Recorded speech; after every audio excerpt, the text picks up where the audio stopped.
করার ইচ্ছা অনেক কিছু, তবে উপায় নেই। সরকারি ঘরের জন্য যতদিন পর্যন্ত টাকা ঢুকছিল না ততদিন পর্যন্ত ভাবছিলাম যে কবে ঢুকবে, আর এখন ভাবছি কেনই বা ঢুকলো এখন। এত মানসিক চাপ এবং এত অশান্তি আমার দ্বারা সম্ভব হচ্ছে না, একদম নাজেহাল অবস্থা। সেই কারণে নিয়মিত আমি ভিডিও পোস্ট করতে পারছি না। শুধু ভিডিও না, রান্না বান্না, খাওয়া দাওয়া সব কিছু এলোমেলো হয়ে গেছে। সব থেকে বেশি যেটা হয়েছে সেটা মানসিক চাপ। মাঝে মাঝে মনে হচ্ছে ছুটে পালিয়ে যাই কোথাও, আবার ভাবি কোথায় যাব। নিজের এই সময় বা এই পরিস্থিতি থেকে আমি পালিয়ে বা যাব কোথায়। তাছাড়াও ছোটবেলা থেকে নিজের পরিস্থিতি থেকে কখনো পালাইনি, আর এখনো পালাবো না।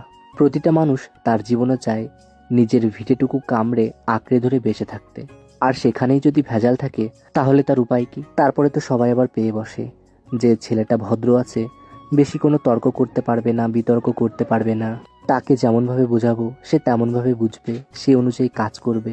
আচ্ছা, তোমাদেরও কি তেমন মনে হয় যে আমি কিছু বুঝি না বা কিছু জানি না?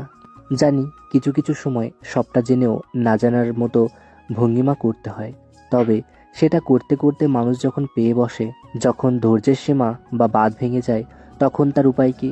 আমি হয়তো সবটা খুলে বলতে পারলাম না, তবে এই সমস্ত বিষয়গুলোই মাথার মধ্যে ঘোরাফেরা করছে এবং সেই কারণেই মানসিক চাপটা সৃষ্টি হয়েছে। আর সেই কারণেই সব কিছু এলোমেলো এবং আগোছালো হয়ে গেছে। তবে আমরা থাকবো কোথায় বা করবই বা কি? কোনো উপায় বা কোনো লজিক বা কোনো কিছুর সঙ্গে মিলিয়ে কোনো কিছুই করতে পারছি না। সবশেষে ঘরটা তো আমাদের তুলতে হবে।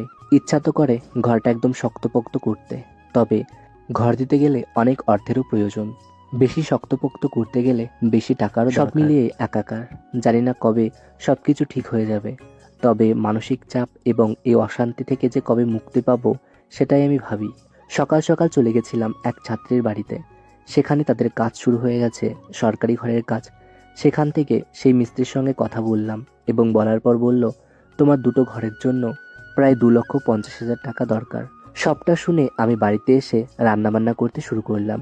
আর অন্যদিকে ভাই যে কোথায় গেছে, যবে থেকে এই ঘরের টাকা ঢুকেছে সব কিছু এলোমেলো হতে শুরু করেছে, তবে থেকে ভাইও কোথায় যে খেলতে চলে যায় আমাকে না বলে।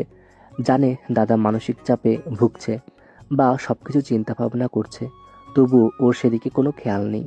যাই হোক, তারপর ডেকে এনে খাওয়া দাওয়া সম্পূর্ণ করলাম। জন্মের পর থেকে আমরা এখানে আছি, এখানেই ঘর তোলার কথা ভাবছি।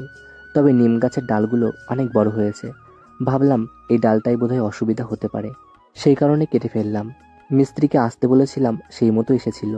তবে মিস্ত্রি এসে বলছে কলম করে ঘর তুলতে গেলে প্রায় 1.5 লক্ষ টাকা শুধুমাত্র ভিত গাঁথতে গেলেই চলে যাবে। এত মানসিক চাপ, তার মধ্যে আবার ঘর তুলতে গেলে এত টাকার প্রয়োজন। এখন শুধু ভাবছি ঘর না আসলেই বোধহয় ভালো হতো।